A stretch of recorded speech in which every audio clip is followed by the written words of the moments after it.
Thursday, July the 26th, 2018. This is the Distant Peasant Podcast. I'm your host, Jeff from Georgia. On today's show, John Brown, abolitionist, radical. Who was he? What did he do? We'll talk about that today on the Distant Peasant Podcast. I appreciate you joining me. Just a reminder that this show is made possible by people like you. I handcraft every sentence for you, my loving audience. And so, if you appreciate that, head on over to patreon.com/distantpeasant. Hand me $1 or more a month. I really appreciate it. If you don't have any money, consider hitting me up on Twitter. Let me know how I'm doing. Give me a review on Stitcher or iTunes. Enough of that. The following is a text from an American history textbook for middle schoolers, Discovering American History. Quote, John Brown, son of an abolitionist, envisioned a plan to invade the South and free the slaves. In 1859, with financial support from abolitionists, Brown made plans to start a slave rebellion in Virginia, to establish a free state in the Appalachian Mountains, and to spread the rebellion throughout the South. On October 16, 1859, Brown and 18 of his men captured the federal arsenal at Harper's Ferry in the present state of West Virginia. He and his men were captured by a force of Marines. Brown was brought to trial and convicted of treason against Virginia, murder, and criminal conspiracy. He was hanged on December 2nd, 1859. End quote. Now, believe it or not, that mindless passage I just read you is beyond far from the worst. John Brown still is frequently described as deranged, terrible, fanatical, or even an insane crackpot in some sources. He was none of these things. And even when he's not talked about with barely disguised malice, John Brown's motives, beliefs, history, personality are all basically nowhere to be seen. Now, speaking editorially for just a moment, and of the United States in particular, to my eye, the project of cultivating anti-racism, equalitarianism, if you prefer, involves different parts. One is the telling of that story of oppression and exploitation and white supremacy, grappling with it honestly, describing what slavery was like, what sort of society it created, what structures, both literal and metaphorical, supported it. But another is the story of the men and women who did not want to go along with all this, to varying degrees. And though their causes were always lost until they weren't, if you will, figuring out what drove them, led them to their place, this is a part of the project too. Now, some of these men and women wielded their voices and their pens, and others their rifles. And I would remind everyone that we still live in a world, just as John Brown did, where it is not at all clear whether this worldview of anti-racism will prevail in the end. So this is the story of John Brown, the first man since the founding of the United States of America hanged for being a traitor. But it's also the story of that story, of how John Brown has changed years after he was dead and buried. Now, if you'll forgive me, I will not begin at the beginning and go on till I come to the end, as the saying goes. Instead, I want to briefly quote someone a fair sight cleverer than I, the civil rights activist known as Malcolm X. This is the very same in July 1964. Quote, "We need allies who are going to help us achieve a victory, not allies who are going to tell us to be nonviolent. If a white man wants to be your ally, what does he think of John Brown? You know what John Brown did? He went to war. He was a white man who went to war against white people to help free slaves. He wasn't nonviolent. White people called John Brown a nut. Go read the history. Go read what all of them say about John Brown. They're trying to make it look like he was a nut, a fanatic. They made a movie on it. I saw a movie on the screen one night. Why, I would be afraid to get near John Brown if I go by what other folks say about him. But they depict him in this image because he was willing to shed blood to free the slaves. And any white man who is ready and willing to shed blood for your freedom in the sight of other whites, he's nuts. As long as he wants to come up with some nonviolent action, they go for that. If he's a liberal, a nonviolent liberal, a love everybody liberal. But when it comes time for making the same kind of contribution for your and my freedom that was necessary for them to make their own freedom, they back out of the situation. So when you want to know good white folks in history where black people are concerned, go read the history of John Brown. That was what I call a white liberal. Those other kind, they are questionable. End quote. So, Malcolm X's favorite white liberal was born on May the 9th, 1800 in Torrington, Connecticut.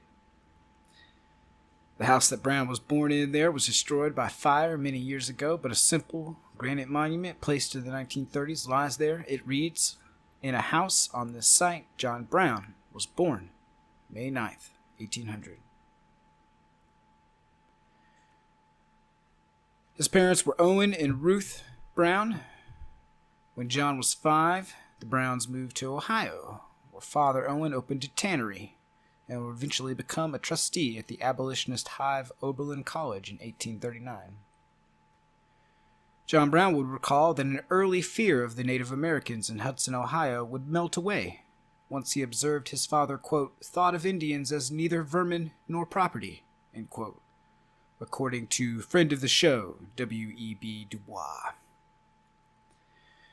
His mother died when he was but 8. Young John reportedly liked to wrestle, throw snowballs, run and jump, and try to knock people's hats off. The Browns were also quite a pious lot, but John especially so, encouraging sacred singing and becoming a lifelong scholar of that book, which is called the Holy Bible.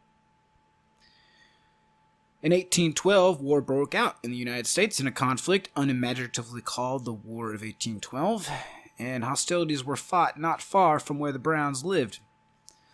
Father Brown was contracted for beef by the United States, and at one point 12-year-old John was welcomed into the home of a landowning gentleman and treated with hospitality and warmness.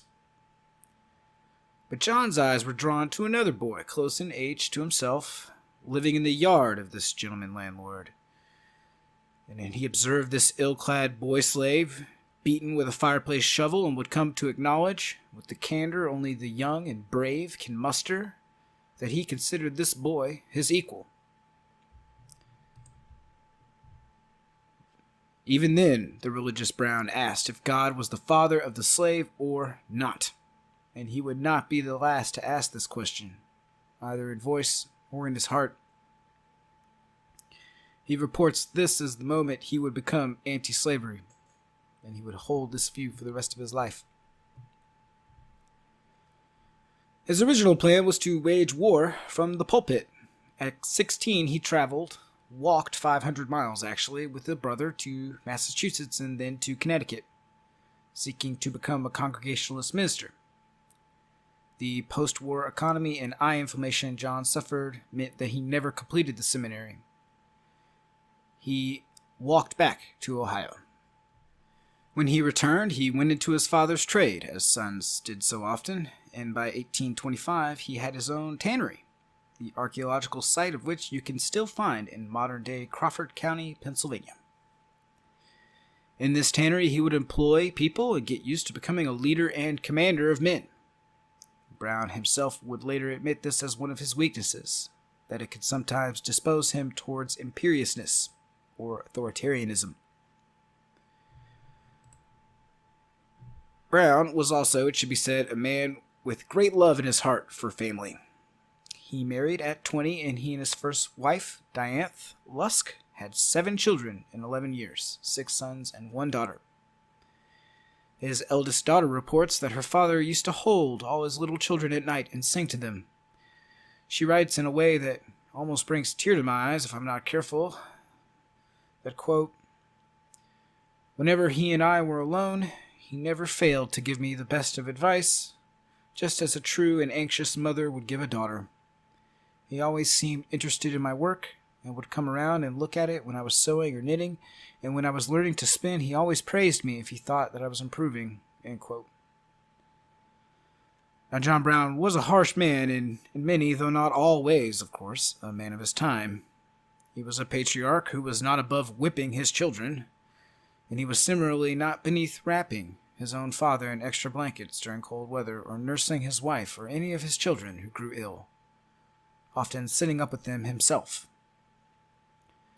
The death of a child, a common occurrence in the early 1800s, given the state of medical knowledge and public health, would hit John Brown especially hard whenever it tragically occurred.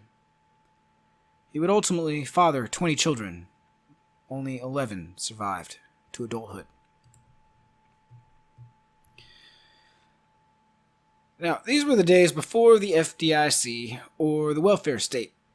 Now, this is easy enough to say, but we take it for granted that during the 1800s, panics, bank runs, financial crises that ruined lives and left families destitute were not all uncommon. The 1830s in particular would not be kind to John Brown, the businessman, or the family man. He lost a son in 1831 and a wife in 1832. He remarried Mary Ann Day the next year, and his businesses began to suffer. In 1836, he borrowed money to start a new tannery, but was wiped out in the economic crisis of 1839, and even jailed for his debt at one point. All this, combined with other episodes like his bankruptcy in 42, have given fuel to his detractors throughout history. A cursory perusal of various summations of John Brown's life and journey through it almost uniformly reference his failures as a businessman. And I would pause a moment here to say a couple things about this. In the first place, I just want to point out that to be a good businessman should not be a prerequisite of respect or accord given anyone, any more than, say, being a good typist, a good driver, a good cook. Skills perhaps with some merit, but this idea left unstated but hovering in the air that presumes a lack of talent in business to be shameful or partially disqualifying, it's horseshit. It was horseshit when written around Brown's execution, and it is horseshit today in our new Gilded Age. Secondly, Brown was hardly alone in his troubles.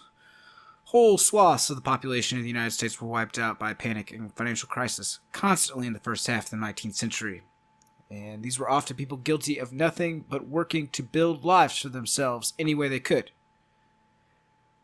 There was basically no public sector directing any relief in these situations, which meant that trying any and every type of business you could try to climb your way out of debt was the only way forward. And this John Brown did. Tanning, horse and sheep breeding, cattle trading, wool, all of this and more. And if he didn't experience great success at any of this, neither did the vast majority of people hit by such crashes. Some of whom were lazy, most of whom were not. But obviously you and I would not be here today if Brown had become a mogul in animal hides or whatever.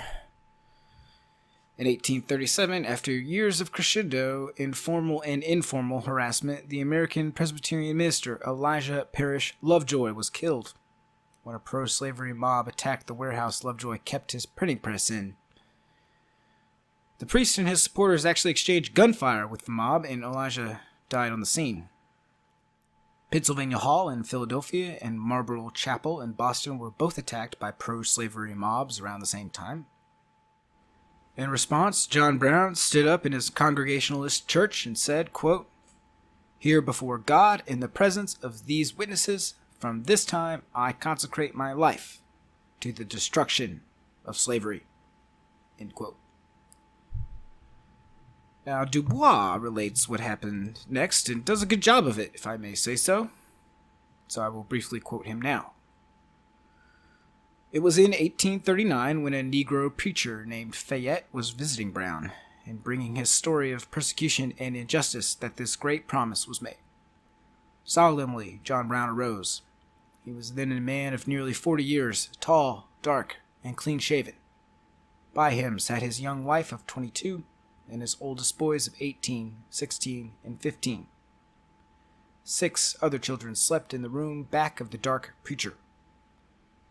John Brown told them of his purpose to make active war on slavery, and bound his family in solemn and secret compact to labor for emancipation. And then, instead of standing to pray, as was his wont, he fell upon his knees and implored God's blessing on his enterprise. This marks a turning point in John Brown's life.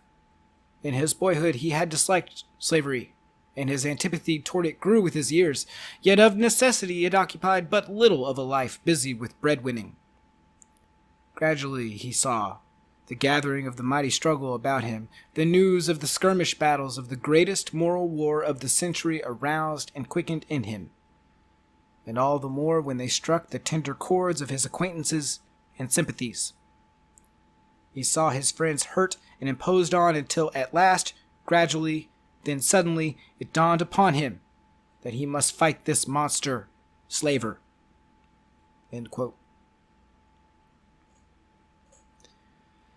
Now that breadwinning would continue, of course, and active warfare was not yet his full-time goal, but its contemplation would be on his mind for the rest of his life. So, let me ask you a question. Why, under the yoke and terror of slavery in the South, did a successful rebellion never occur prior to the Civil War? Now, the answers are manifold, and I am hardly qualified to produce an exhaustive and comprehensive list.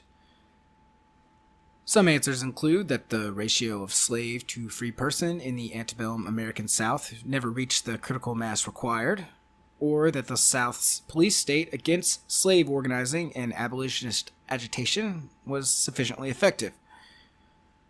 One other reason might be the increasing success of that thing called the Underground Railroad, the secret system of slaves, freemen, and white sympathizers that acted as a safety valve for the South. Now, you should know that the greatest risks and hardest work of such an enterprise was always going to be the job of slaves and freedmen themselves. But you should also note that increasing cooperation from radical white abolitionists like John Brown is part of the reason for their increased success. Apart from this, Brown was pretty unique among abolitionists of his day, in that he was not just an abolitionist, but a true integrationist. Black people were not just better than slaves, they were his equals. He would eat with them, work alongside them, develop friendships with them, attend churches with them, give them gifts. Basically, he attempted to live a life that gave no thought to white supremacy, unlike many abolitionist leaders of his day and pretty much all anti-slavery politicians who might want the slave free, but never as a neighbor. In the meantime, Brown's financial troubles waxed severely in 1842 when he was declared bankrupt by the courts, which I mentioned earlier. In 1843, 4 of his children died of dysentery. Pious John Brown began to wonder if he was being punished for his sin, that his lack of faith in God to provide for his family was keeping him from making emancipation his first duty. But even the radical journeyed by degrees, and so it was that John Brown and his partner in the wool business, Simon Perkins, moved to Springfield, Massachusetts in 1846. It was in this post John Brown would run about trying to get the local merchant elite to change their practices and cultivate higher quality wool instead of the crap they were currently creating. He would then travel to Europe in order to try to flank these same uncooperative New England merchant elite in the wool market. He and Perkins would fail at both and close up shop by late 1849. But all this would give John Brown the opportunity to become a parishioner at the famous Sanford Street Free Church, a fact which led to Brown meeting the famous writer, statesman, former slave, and current abolitionist of the day, Frederick Douglass. Brown was then in the middle of helping turn Springfield into a major stop on the Underground Railroad, and Douglas and Brown spent the entire night together.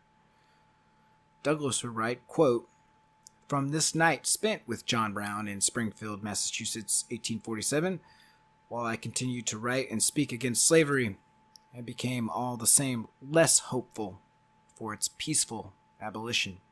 End quote. Now, Douglas was right about this, of course, along with Brown. With his wool venture a disaster, Brown, who described African Americans as, quote, "intensely human," end quote, and whose opinion was not shared among the vast majority of his countrymen, moved to upstate Elba, New York, to live among a new land-grant community for former slaves. This is as close to a permanent home base as Brown will ever possess.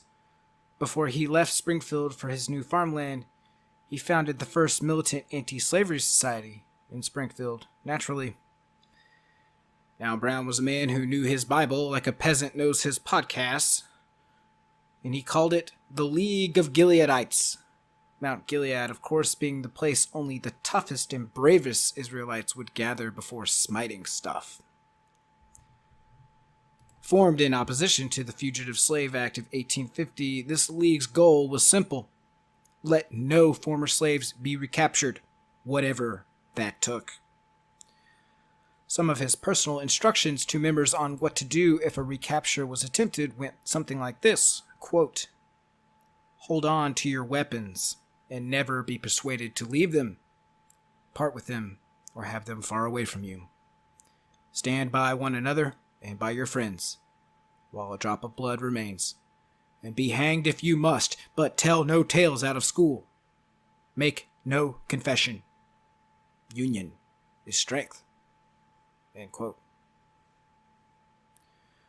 By the way, no one in Springfield, Massachusetts would ever be taken back into slavery.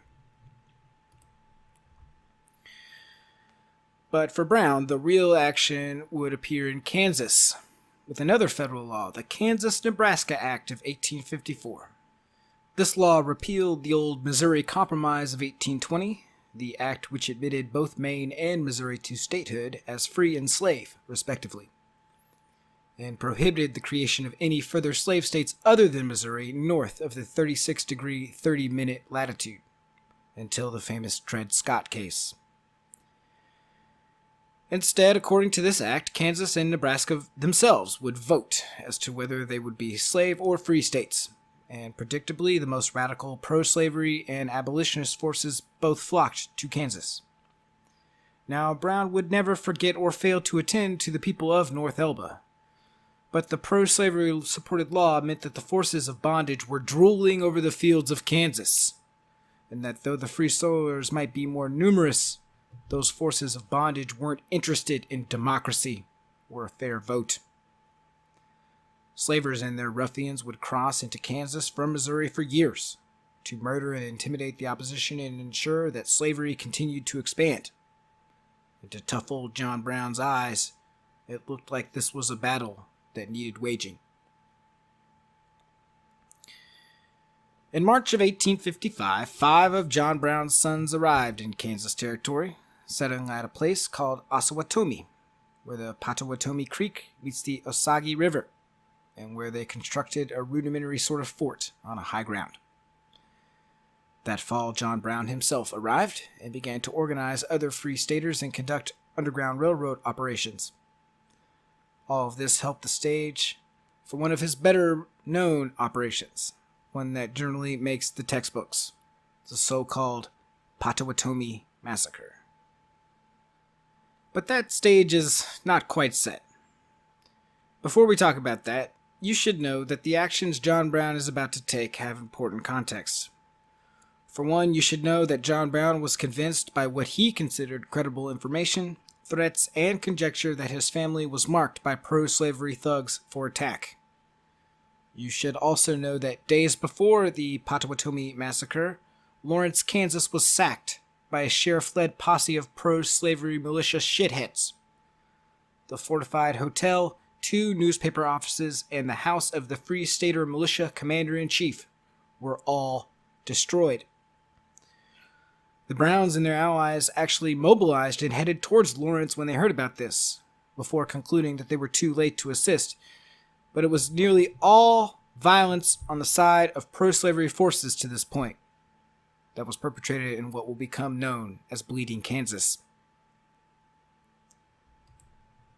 All that being said, on the night of May 24th, 1856, John Brown, 4 of his sons, and 2 other men ended up murdering 5 pro-slavery men unarmed in retaliation for many of their perceived crimes, which involved reprehensible practice of slavery, their attacks on free state settlements, intimidation, and sham courts with laws against abolitionist speech, and more. Debate over Brown's justifications and participation in this massacre go on still today, and it can be difficult to separate lost cause-style Confederate propaganda about Brown from legitimate skepticism regarding the rightness and utility of killing unarmed men. I, for one, refuse to condemn Brown as a monster for these killings.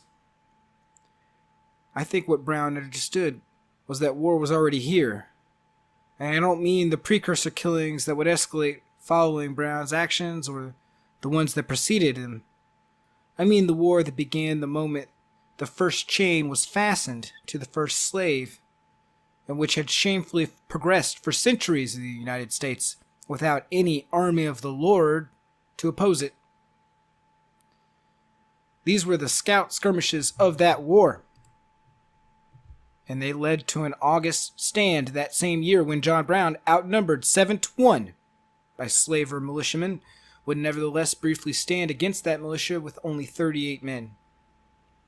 His company would kill 20 slavers and wound 40 more before melting into the forest, where most escaped death or capture by hiding in the woods, while Osawatomie was sacked. Defeated or not, John Brown's courage and tenacity earned him the nickname Osawatomie Brown in some northern press. Ultimately, these precursor battles would temporarily wind down through an offer of clemency by a new governor of Kansas, and Brown would seize the opportunity to travel east because he had big plans to expand his lonely war for the American slave to infinitely greater heights. Because to John Brown's eye, slavery's heart was not in Kansas or Nebraska, but Virginia. In the next episode, John Brown will begin shopping a plan to do what in 1856 was still nearly unthinkable to most people: start a civil war to free the slaves.